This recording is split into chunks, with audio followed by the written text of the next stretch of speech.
chers camarades communicateurs, chers camarades journalistes, chers invités à vos titres et qualités respectives, débutons notre conférence qui s'intitule sur la mégestion de la SNEL, Société nationale congolaise de l'électricité.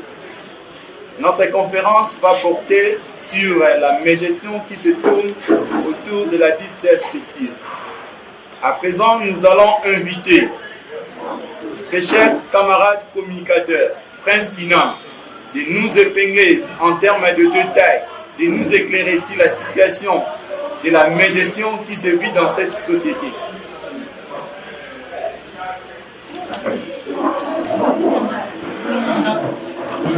Au moment où le chef de l'État, Félix Antoine Tshilombo, est en train de se battre pour les réformes profondes et ainsi amener la réelle émergence au pays, l'un de ces cœurs de la souveraineté nationale de ces pays plonge à petit feu dans le coma.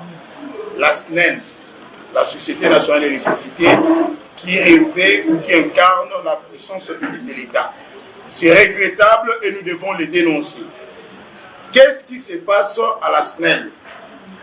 Ou qu'est-ce qui est à la base de ces communs, de cette grande entreprise? D'abord, un, la surfacturation.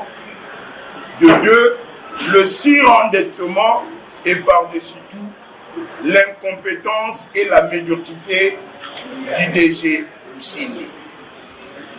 Parlant de la surfacturation, je vous amène quelques révélations.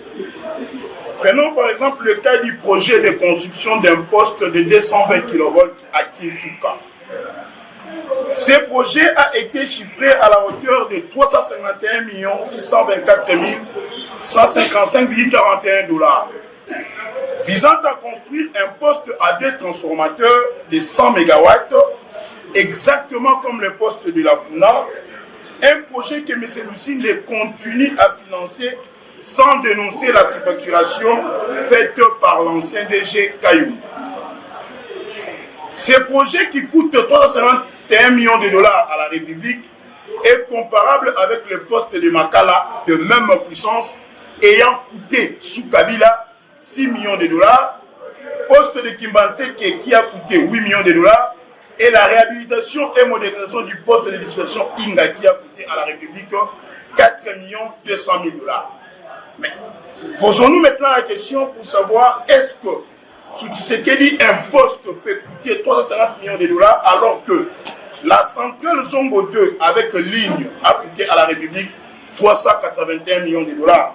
C'est une supercherie et une surfacturation que nous ne pouvons tolérer.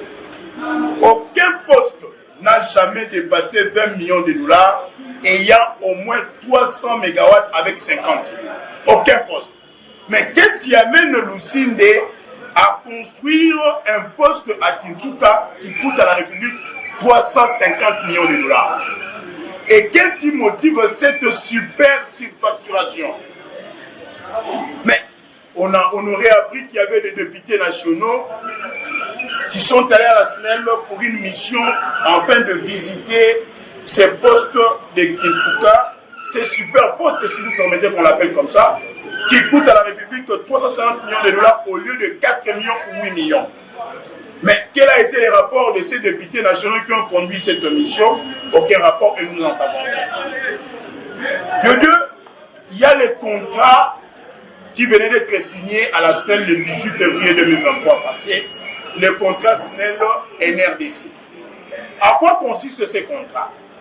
La SNEL devait mettre en place des compteurs et un système de comptage à télé-relève pour le gros consommateur, les clients MT à moyenne tension et les clients à haute tension, visant à éviter la facturation forfaitaire pour les clients HT et MT et aussi éviter le perte.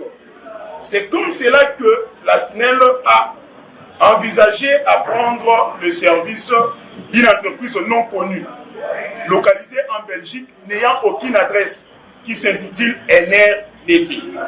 Le montant du projet, 27 889 920,50 $. NRDC installe le compteur qui vont coûter à la République 27 millions de dollars, mais ils auront comme intérêt à l'installation de ce compteur 13 millions 589 586 dollars américains. Mais que vont-ils gagner en plus? On ajoute le frais d'opération et de maintenance qui s'évalue à 48 millions. Si vous effectuez le total, vous allez trouver que le coût du projet pour installer seulement le compteur, or, selon nos investigations, un compteur coûte 100 dollars. Le compteur qui vont installer chaque ligne pour le consommateur HT et MT, M. Lusinde est le responsable de l'entreprise NRDC, veulent escroquer à la République démocratique du Congo plus de 90 millions de dollars. C'est inacceptable. Voilà pourquoi je l'ai qualifié d'une escroquerie de la décennie. Parce que la SNEL elle-même ne peut pas manquer le 27 millions qui coûte ce projet pour installer le compteur au bénéfice de ses clients et de l'entreprise. Mais pourquoi faire appel à une entreprise qui va faire bomber la facture à 90 millions? Il y a complot contre la République. Maintenant, cette complicité s'est faite en connivence avec quelques membres du gouvernement. À chaque projet, même pour le projet de Kinsuka, même pour le projet du contrat NRDC avec la SNEL, nous retrouvons toujours le ministre du secteur, M. Olivier Mounzé, ministre de l'énergie et des ressources hydrauliques.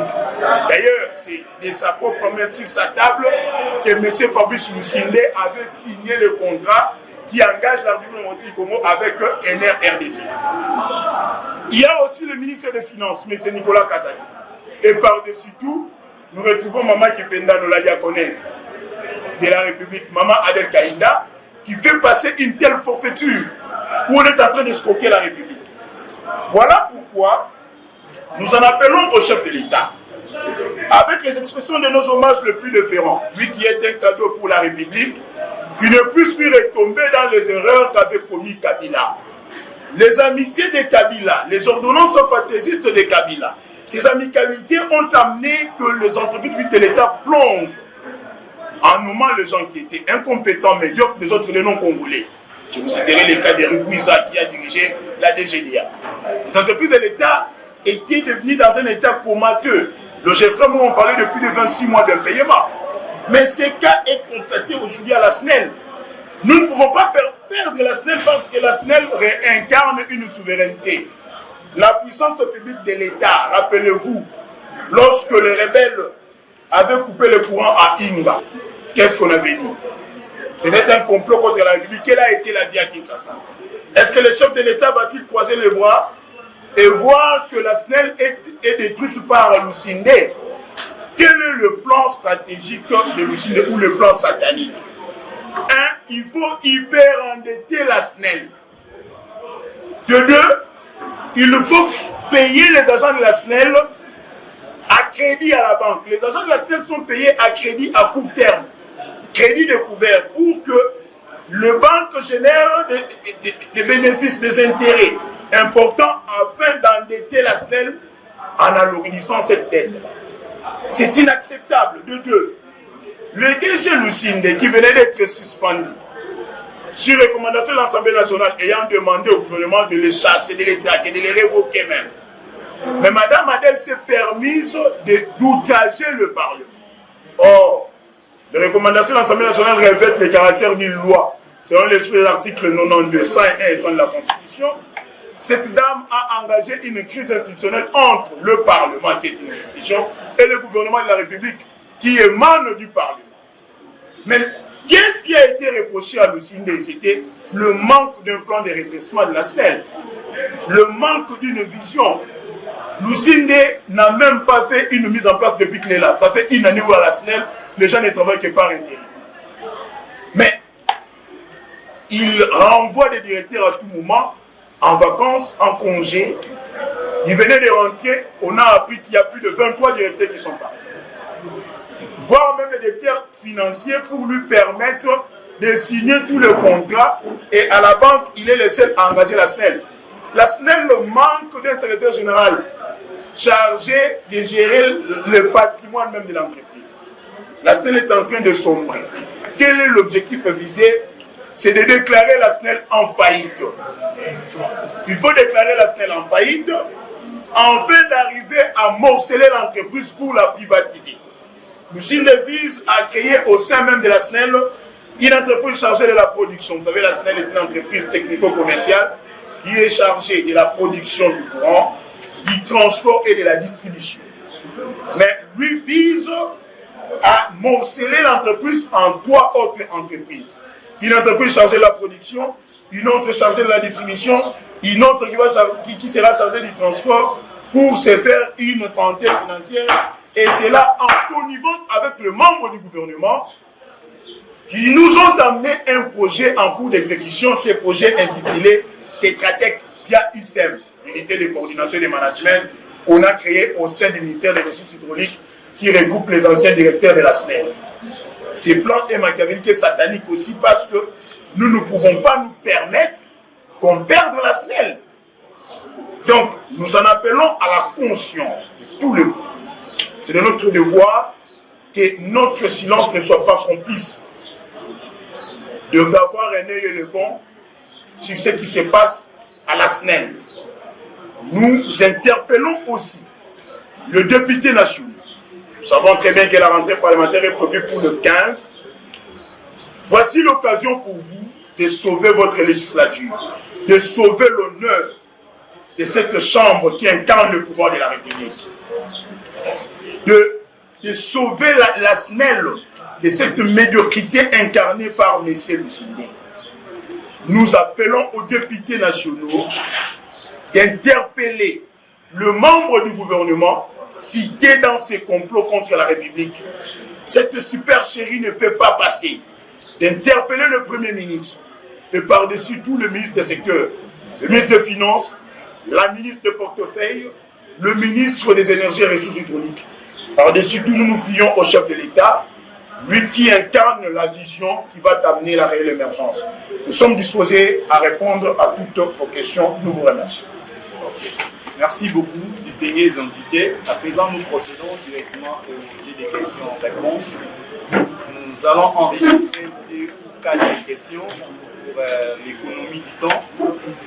Nous passons directement. Ceux qui sont prêts pour les questions qui peuvent s'enregistrer depuis camarades. Moi, ma question est celle-ci. Tu as aussi parlé de la privatisation. Ne serait pas un besoin pour une électricité fine, mais aussi éparpillée de manière complète au pays, et voir la SNEL être privatisée. N'est pas peut-être un besoin pour ce pays, en tout cas c'est le besoin. Merci beaucoup. Oui, M. Jacques. Monsieur Jacques. Bonjour, voilà. Question dans les amis, le Prince, il y a du acharnement contre le directeur général réhabilité de la SNEL, Fabrice Moussindé. Pourquoi Olivier Kotika Congo Naye n'a monopole? Merci. Merci beaucoup, M. Jacques. M. Jacques dit.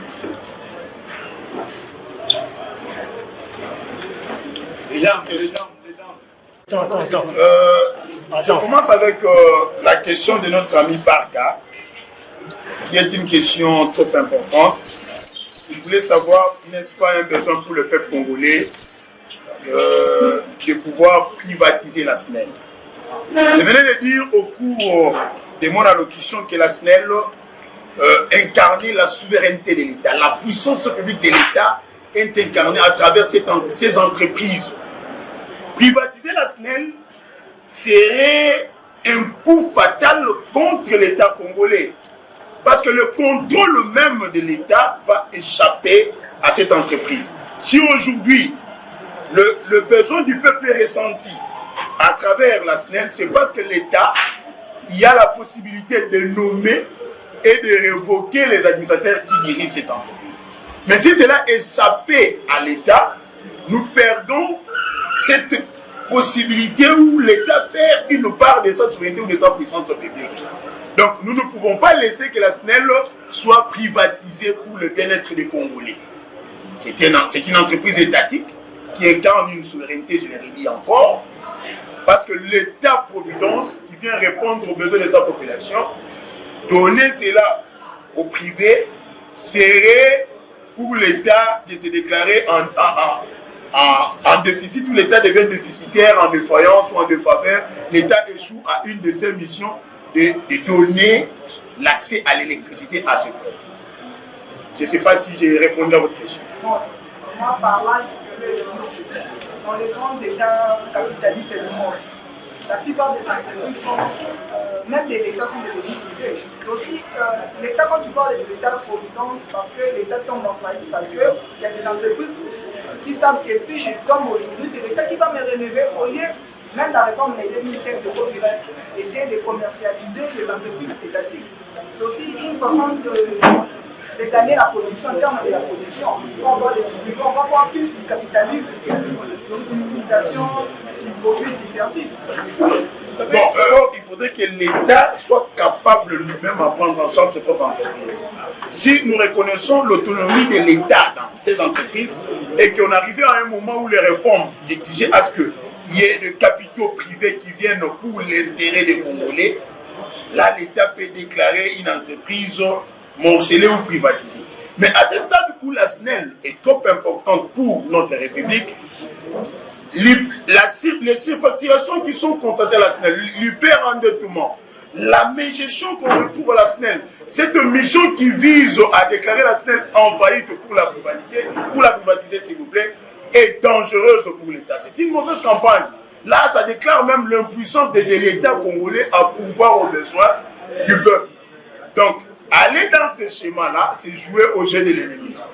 Or, l'État, sous Félix Antoine Tshilombo, amène des réformes, veut avoir des entreprises fortes, des institutions fortes, une attention publique forte aussi.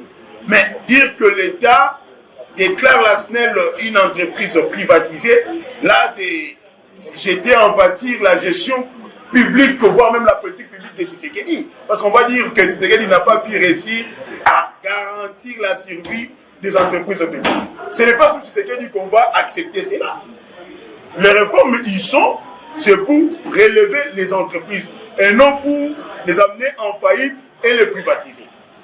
Par rapport à la question, Motuna Ndegojak, et Dagina Lingala Ndegojak Kiku, Palinyaye Banani Alina Simana Biso, Nazali Kongomani acteur politique, on a la vie nationale, Yamboka Nyali Koke.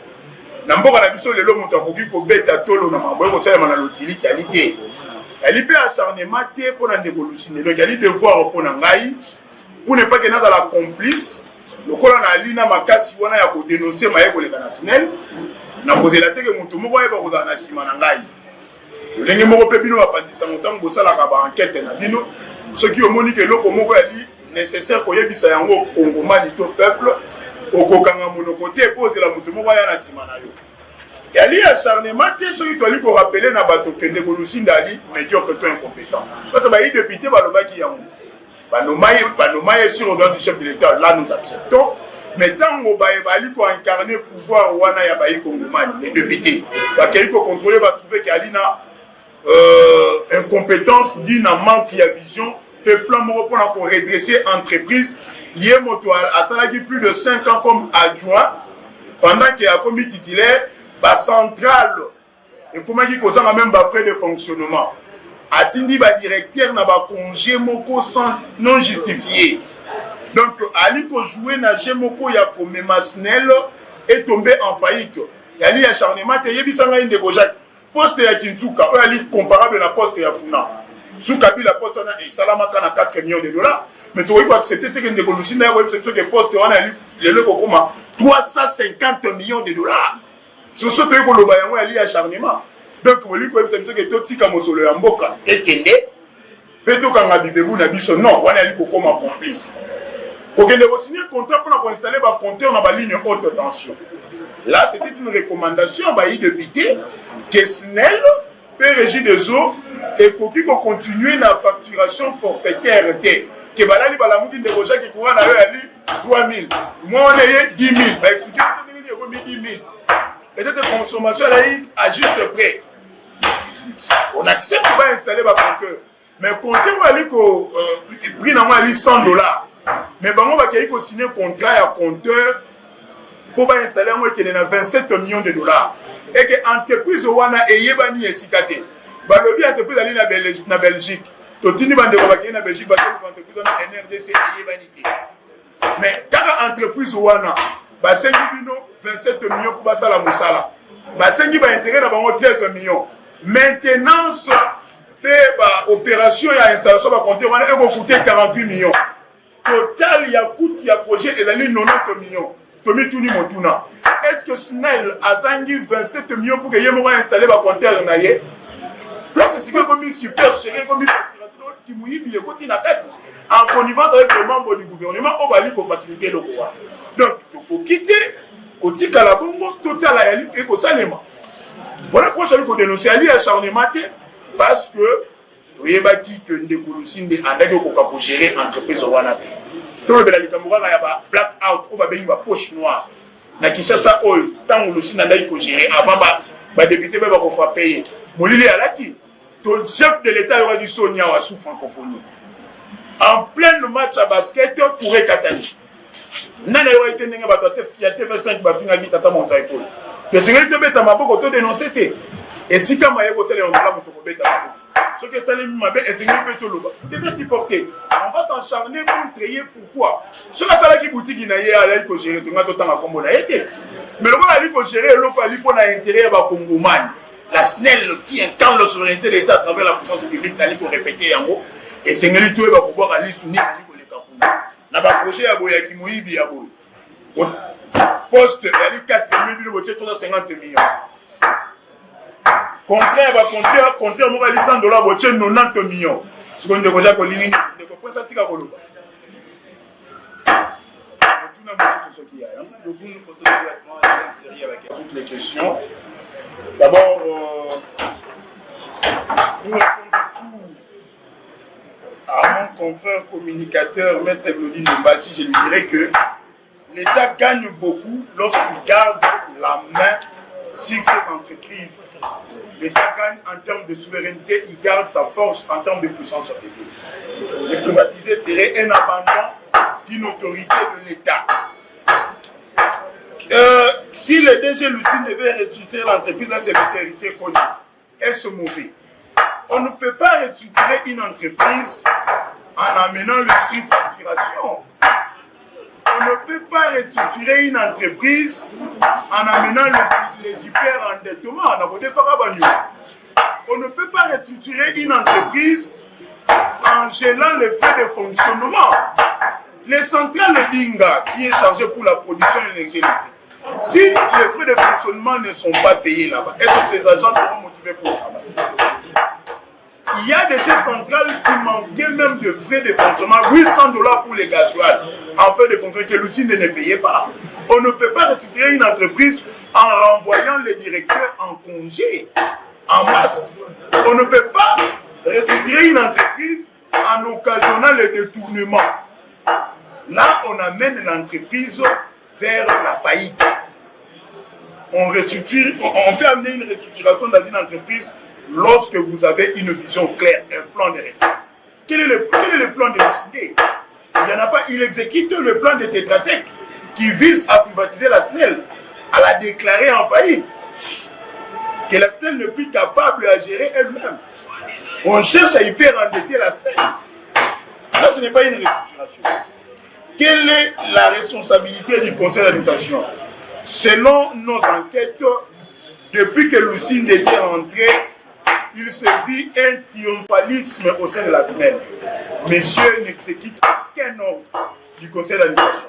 Il s'est dit, il a été interpellé à Makala, il a été relâché. L'Assemblée nationale qui incarne même le pouvoir de la République l'avait invité. La ministre de portefeuille l'a réhabilité. Et à combien plus forte raison, un conseil d'administration qui est chargé des mandataires passifs. Donc, il ne respecte pas les ordres des membres du conseil d'administration. Il décide seul.